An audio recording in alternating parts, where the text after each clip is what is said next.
Lahumul Fatihah. Bismillahirrahmanirrahim. Iyyaka na'budu wa iyyaka nasta'in.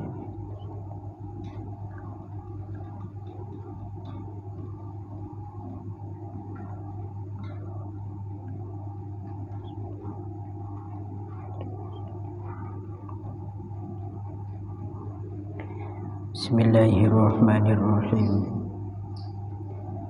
Faqad qala al-mu'allif rahimahullahu ta'ala wa nafa'na bihi wa bi 'ulumihi wa bi asrarihi fid dharain amin Allahumma amin.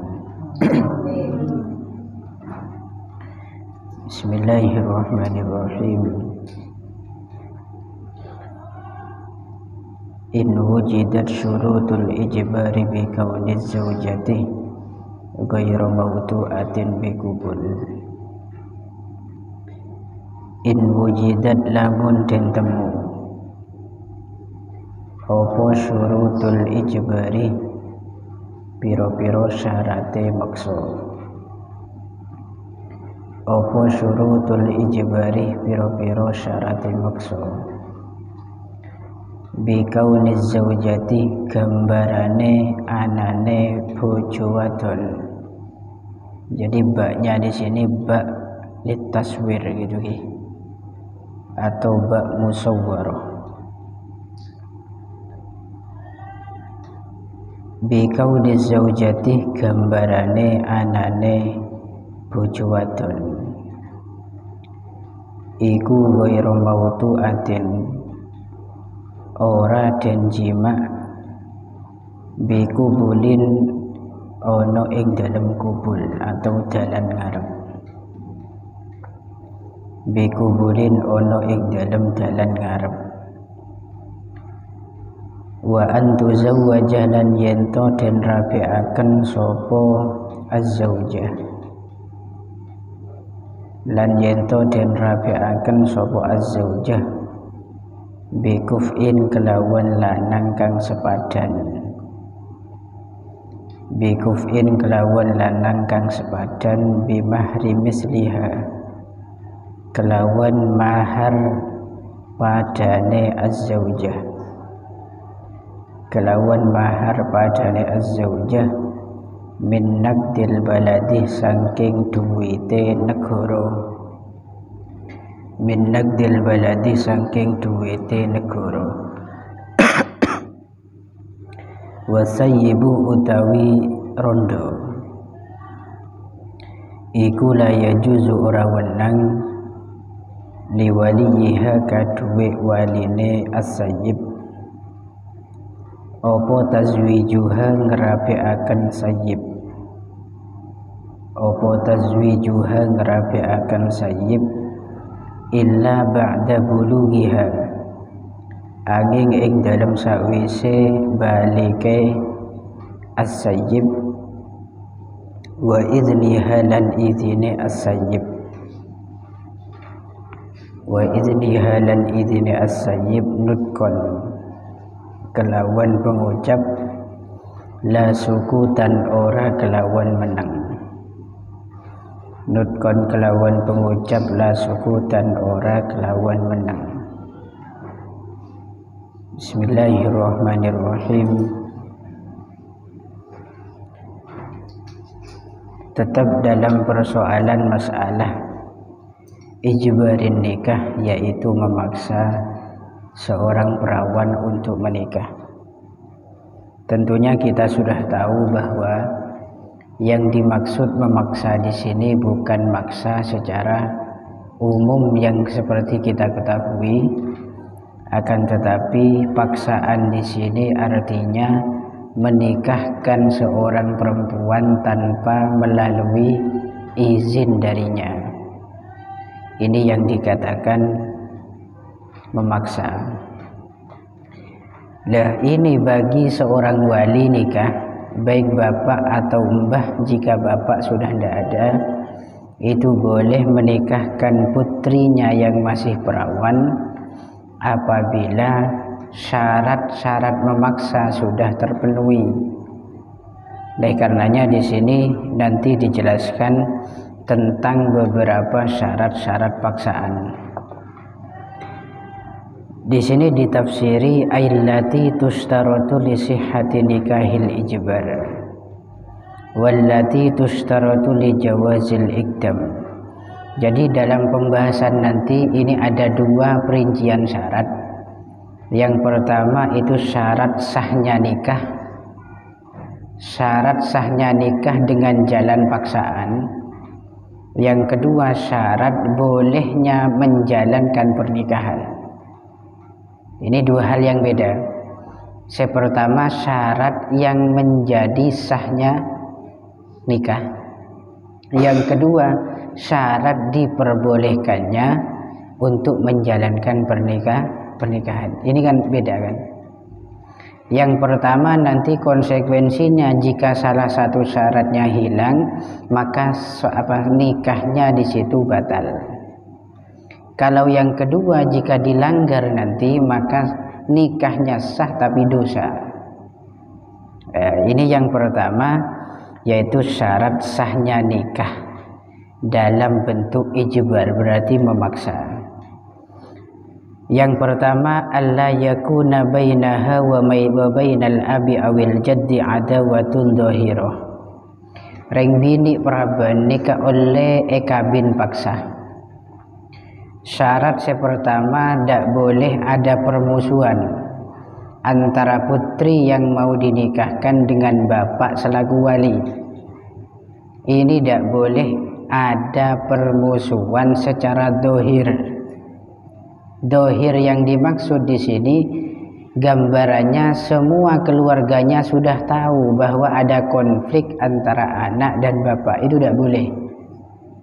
Ini khusus anak bini ben baban. Kalau nanti kok ada seorang anak perempuan ada konflik permusuhan dengan bapak secara dohir, semua keluarganya sudah tahu, maka di situ tidak boleh maksa. Artinya bapak ini tidak punya hak untuk memaksa anaknya untuk menikah atau menikahkan anak tanpa seizin darinya. Itu tidak boleh. Terus syarat yang kedua, ayyakuna zawju kuf'an. Laki-laki yang menjadi calon untuk dinikahkan dengan dirinya itu harus sekufu, artinya sepadan, setara atau sebanding. Ini dibahas oleh beberapa ulama, salah satunya dalam kitab Tarshihul Mustafidin itu. Di situ ada banyak beberapa pendapat terkait masalah kufu itu, sepadan itu kayak apa. Ada yang mengatakan, termasuk di situ Imam Nawawi dan Imam Ibnu Hajar, sekocak reng laki ben reng bini nikah sebanding atau pantas serasi. Itu pertama ditinjau dari nasabnya sama-sama baik. Itu yang pertama. Yang kedua, status hurrah au riqqah. Apakah anak itu dengan calon suaminya sama-sama berstatus merdeka atau budak? Kok nanti sama-sama merdeka, maka sekufu, berarti serasi, sepadan. Kemudian yang ketiga, ada yang meninjau dari sudut pandang ilmiahnya, keilmuannya. Sesitong selaki alim, sebini alim, dan kesolehannya. Menselaki soleh, misalkan katakan santri, sesoleh karena santri belum tentu soleh. Bedegiyah santri nikah toleh di situ. Misalkan anak laki nikah soleh, sebini solihah, maka itu sudah dikatakan sepadan. Wis, sudah cukup ini saja. Menurut pendapat yang dipijak oleh Imam Nawawi dan Imam Ibnu Hajar al-Haytami. Dari satu pendapat ini saja bisa kita kesimpulkan bahwa ketampanan wajah dan kecantikan rupa itu tidak menjadi ukuran kesepadanan. Jadi tidak punya alasan bagi seorang perawan menolak paksaan nikah dari seorang bapak yang dijodohkan kepada orang laki-laki yang tidak tampan atau buruk rupa. itu tidak jadi alasan yang diiktibar oleh syariat. Jadi kok misalkan bedenak kanak pek menampek misalkan, mu coba ngaruh orang, tapi soleh, sebini solehah, maka itu sudah cukup. Kayak ini, jadi kang kireng bini seekocak laki bini atau becalon laki bini yang sekufu itu bukan dilihat dari husnil khilqah atau baiknya perawakan. Wajahnya indah misalkan, tubuhnya seksi misalkan, itu bukan itu ukurannya. Tapi pertama dari intisabnya, nasabnya kemana, kemudian statusnya merdeka atau budak, kemudian di situ kesolehannya, keilmuannya, itu semua dipertimbangkan. Paham ya? Nah ini jadi syarat. Jadi wali itu boleh memaksa anak, artinya menikahkan seorang anak perempuannya tanpa izin darinya, itu boleh. Tapi syaratnya calonnya harus ngepasen sebanding atau setara. Tidak boleh nanti ada perempuan dinikahkan kepada orang yang statusnya budak, itu tidak boleh. Karena itu pelanggarannya mana? Maksa anak untuk menikah dengan laki-laki yang tidak sepadan atau tidak serasi. Terus ada pertanyaan, karena zaman makin ini juga dipertimbangkan, bagaimana dengan kaya dan miskinnya? Sedang-kadang bedereng bini so kini tak kapra, pekabit nabi reng laki melarat tak kapra, atau dibalik, sebini ni kereng melarat, selaki ni kesoki. Apakah itu termasuk syarat kufu'ah atau masuk dalam kategori kufu'ah sepadan? Ternyata di sini menurut pendapat yang asoh ini dalam Fathul Mu'in itu, annal yasaru la yu'tabaru fil kafa'ah. Kekayaan itu tidak dipertimbangkan dalam masalah keserasian. Jadi kekayaan itu tidak diiktibar, tidak dianggap oleh syariat. Wes soki bi melarat itu sudah pantas, pakun pantas. Sepenting syarat yang tadi itu sudah terpenuhi. Nasabnya bagus, samalah serasi, kemudian status merdeka atau budaknya serasi, keilmuannya dan kesolehannya itu serasi. Masalah soki ben melarat itu tebun ulama zillun zail. Li'annal mal, karena harta itu zillun zail, bayang-bayang yang akan segera lenyap. Jadi men orang ini kesoki itu mungkin dalam waktu sekejap bisa jadi melarat. Orang melarat mungkin dalam waktu sekejap bisa jadi kaya, karena zillun zail, seperti bayang-bayang. Maka dalam sitong ceramah kiai bersih ada buaki, men sampean masalah dunia itu jangan sampai kejar begitu cepat, menabung dunia tak kira jepok. Kenapa? Karena jeng bejengan empian burudak timur, jeng bejeng nah di situ bedaya timur tak bisa kening sampai kan bila nabung jeng bejengan. Jeng bejengan beda-beda etabeng dak beda tak kira kening, baru men sampean asujud baru kening. Itu tandanya bagaimana mensujud pasrah ke pangeran, dunya juga noro. Dari alasan ulama, kenapa mak soki ben melarat itu tidak dijadikan kufu'ah atau tolak ukur kesepadanan. Terus alasan yang kedua, wala yaftakhiru ahlul muru'ah wal basair, dan orang-orang yang ahli fadl, orang yang punya keistimewaan, keutamaan, punya ilmu, seorang ulama, waliullah min jumlatil ahlil ma'rifah misalkan, semua itu tidak bangga dengan dunia. Artinya dunia itu tidak ada harganya sama sekali dalam syar'i, dalam masalah syar'i.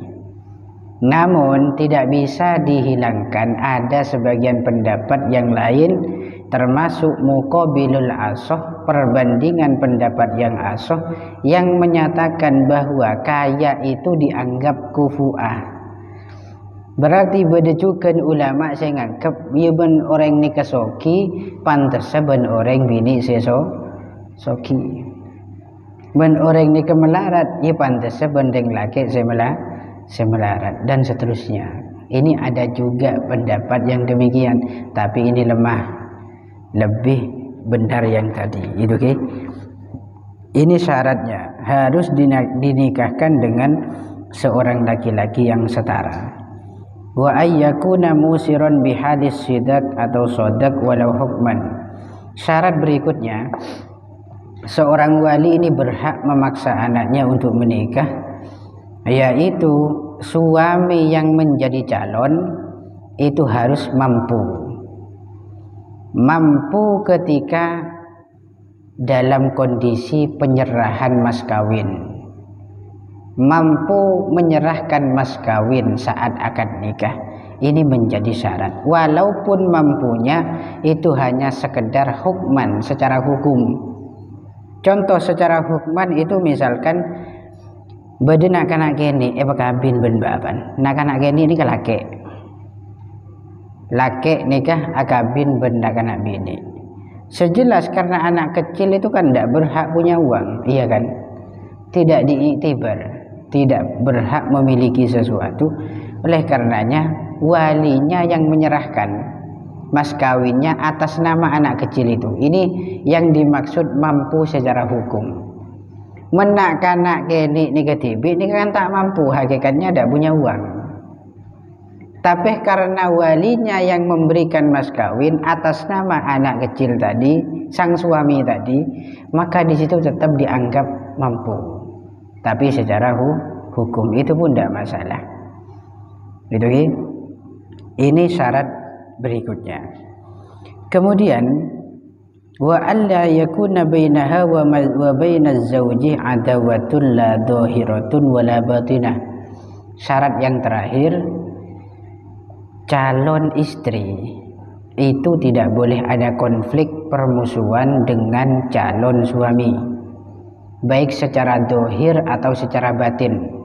Oning musuhan secara batin itu, musuhan secara batin itu pihak keluarga tidak ada yang tahu, tapi hati ke hati. Bapak tak senang ke anak, udah dimusuh kan. Kemudian anak menganggap bapaknya musuhnya, tapi semuanya tidak bisa melihat dan tidak bisa merasakan, tidak ada yang tahu lah keluarganya, hanya bapak dan anak saja. Ini secara batin. Lah ini calon suami dan calon istri itu tidak boleh ada konflik semacam itu, baik secara dohir atau batin. Pokok harus soheh, sehat, tidak punya pertengkaran sama sekali. Paham ya? Kenapa kok di sini dalam masalah wali tadi syaratnya harus tidak boleh bertengkar secara dohir saja, sedangkan dalam masalah suami tidak boleh ada konflik secara dohir dan batin. Kok lebih berat sang suami? Engki ini jelas alasannya karena mering laki. Selaku bapak, selaku wali itu pasti akan berpisah dengan sang anak. Paham ya? Anak ni kemelepon akabin pasti apa saben bapak, sehingga tidak perlu syaratnya tidak boleh ada konflik dalam masalah batin. Tapi mendeng laki harus aman secara batin, aman secara dohir aman. Kenapa? Karena mubasyarah. Reng bini ni kemelepon akabin mendeng laki pasti apolong saumurodi. Secara batin tidak boleh ada musuh. Tidak ada konflik di sana, tidak ada kebencian di sana. Dan secara dohir nampaknya di hadapan banyak orang di situ memang tidak punya konflik. Jadi ini alasan pembeda, karena ring laki itu pasti apolong saabit itu berdeng bini. Syaratnya tidak boleh ada pertengkaran. Gitu kan? Kemudian kok nanti ada seorang wanita yang hanya tidak suka dengan calon suami disebabkan gara-gara hal sepele, bukan karena konflik pertengkaran. Misalkan pancen letak seneng kering laki nikah, Dan ketidaksenangan itu tidak memberikan risiko atau tidak ada dampak bahaya pada dirinya. Contoh misalkan epekabin bireng tua. Lumran anak-anak praben di lumrahnya walaupun nanti ada. Itu anak-anak praben men epekabin bireng tua itu lumrahnya tak senang. Ada kudu tanya ke santri binian, epekabinnya bi calon suami tapi sepo dengan. Iya pantas men kesampean itu mbah lah kena. Cobalah gelem apa enten sampean. Ati ini kata nerima. Walaupun tidak punya rasa untuk ingin menjadi musuh. Ya kalau tak senang gitu lagi. Wataknya perawan memang begitu. Haromin atau laki-laki yang sangat-sangat tua. Haram itu lebih tua dari kiber. Wes bau tanah sudah ya. Mentak bau rumah sakit atau bau tanah. Ya mau semua kancan nabi malaikat lah. Misalkan nak ngedekuk tongkat sepo sarai pekabin ben sampean jelas hatinya sampean menolak. Pasti di situ tidak akan suka. Au tasawwuhi hilqatin atau sampean tak senang karena buruk rupanya. Tak seperti tipe sampean yang sampean harapkan. Mangari ya laki macam cubaan misalkan.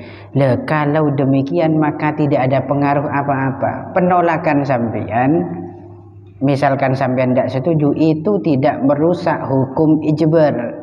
Artinya wali tetap boleh maksa sampean. Kalau cuma alasan demikian. Sepenting sekufu kayak tadi. Misalkan sampean pekabin bendeng sepo, ternyata sampean santri solihah sebini, reng sepo ni ka soleh orang tapi sepo. Pas sampean merdeka dia juga merdeka. Sampean solihah, selaki soleh di situ. Ilmunya sama misalkan. Berarti kan sudah memenuhi syarat kufuah. Maka jika demikian boleh pakun nikahkan. Sampean makilah jenggu-jenggan apa aku tak bisa. Karena memenuhi syarat. Paham ya? Kemudian yang kedua kata tadi ini ada syarat bolehnya menjalankan akad nikah. Di sini ada dua syarat. Yang pertama adalah ayyuzawwijaha bimahril misli. Putri itu dinikahkan dengan calon suami. Saat dipaksa nikah itu syaratnya mahar yang digunakan ukurannya menggunakan mahar misal. Mahar misal itu mahar yang dibayar pada umumnya. Misalkan daerah sampian orang nggak sampian nikah, lumrahnya maharnya itu berapa? Men 200.000 ya bajar 200.000. Harus sepadan.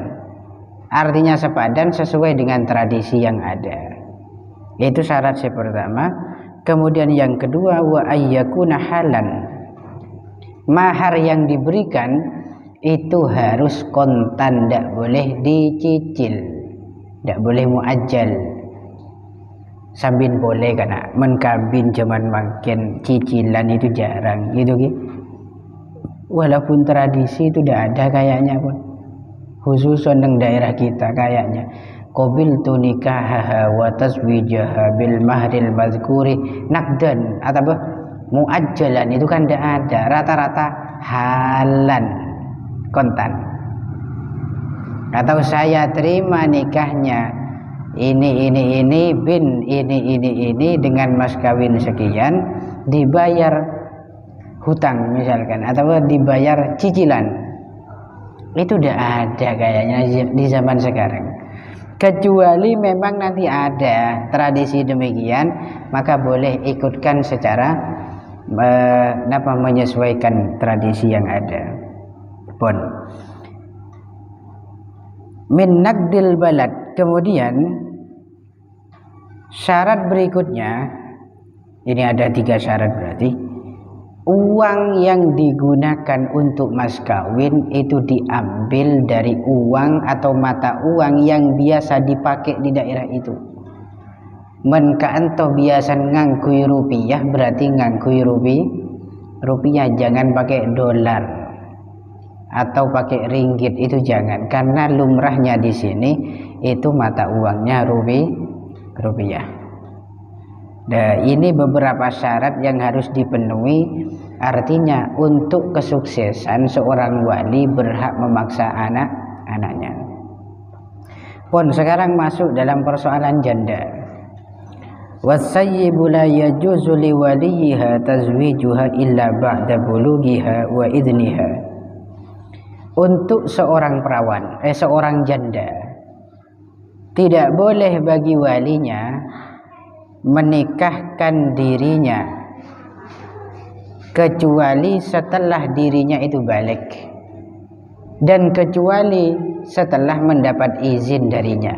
Berarti berdua syarat. Mekah bin Ran nikah kudu terpenuhi dua nikah. Sepertama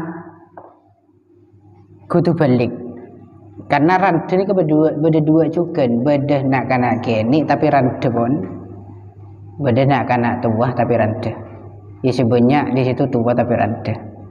Tapi ada juga kasus nanti anak kecil janda, berarti dulu sempat dinikahkan dengan laki-laki dan dia masih kecil, belum balik, dicerai sebelum dia balik tetap, berarti statusnya janda tapi kecil. Paham ya? Jadi syaratnya dua ini, reng bini ranteh nikah tak boleh dipaksa untuk menikah. Artinya harus mendapat izin darinya dan setelah usianya mencapai masa balik. Dan izin yang dianggap dari seorang janda itu tidak cukup dengan diam seperti perawan. Menreng bini, neneng reng bini itu jawaban bahwa dia setuju. Tapi menranteh itu harus nutkon dengan kata-kata yang keluar. Setuju apa tidak, Dok? Iya, setuju. Berarti iya. Kalau ditanya setuju atau tidak, tidak, berarti ya tidak. Menpraben setuju atau tidak, neneng make ati nang ucap tak setuju, tapi neneng berarti setuju. Itu kalau perawan, beda dengan janda. Ini terkait masalah janda, ini bedanya dengan perawan. Walaupun di situ keperawanannya kembali lagi, karena beda juga reng bini nih kan, lastari detiran deh, ora keperawanannya itu kembali pulih, baik dengan perawatan misalkan, atau dengan olahraga, atau dengan obat-obatan misalkan, kembali seperti perawan lagi, atau keperawanannya kembali pulih. Walaupun demikian maka tetap dihukumi sebagai perempuan yang berstatus janda. Pun faslun wal muharramat al muharramu nikahuhunna bin nasi arba'a asyrata wallahu a'lam bissawab. Al-Fatihah. Bismillah. Iyyaka na'budu wa iyyaka nasta'in.